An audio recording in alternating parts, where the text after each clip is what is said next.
Good afternoon, everybody, and I wanted to welcome you to Mi Cocina. And today I'm going to make you a real simple salsa. It's going to be very simple to do. 6 ingredients. Some of them you probably have at home. So let's get started. So here is everything that you're going to need. I'm going to use 4 tomatoes. I'm only going to go with 3 jalapeños. They're kind of big, so I think that 3 is going to be enough. I'm going to go with a 1/4 onion. This is a yellow onion. This is the top of the bushel of the cilantro. It's only what I was able to fit in my fist, and I just tore the top off. Okay, I'm going to use like 4 of these garlics.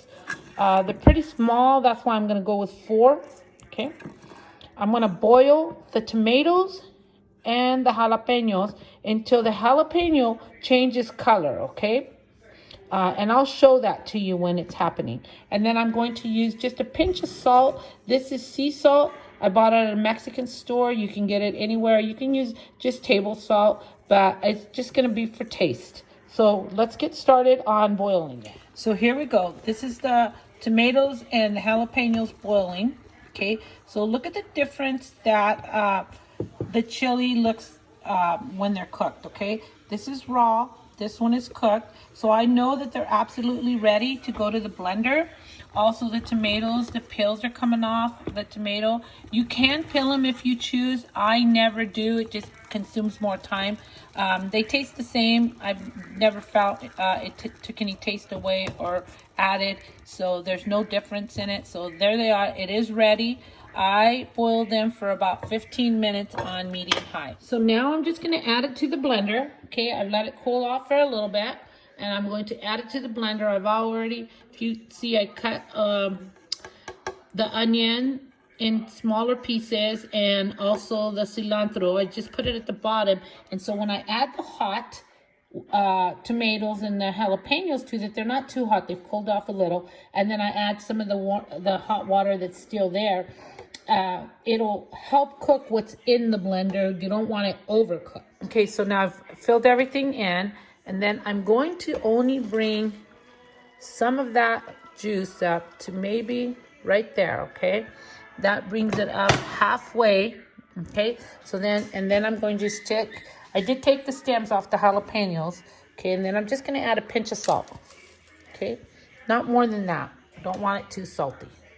Okay, so then put the lid on, and we're going to blend.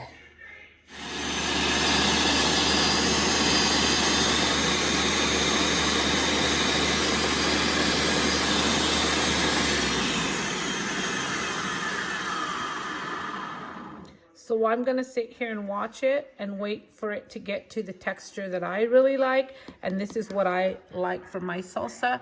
So you can determine, you can want it chunky, if you want it chopped fine like this. It's up to you. Okay, here we go. This is the perfect salsa. Just finished blending. Look at that. Very tasty. Now, you can add more salt after you taste it if you choose. Okay, just use finely ground salt. Table salt, any salt will do. Just don't add that same sea salt, because then it won't be chunky. Now I also put it in this container for I could put it away in the refrigerator or the freezer for it could last longer. Just remember that, allow it to cool off before you put it in, because then if you put it in hot, it'll sour faster. So, and in the refrigerator it'll last up to 5 days.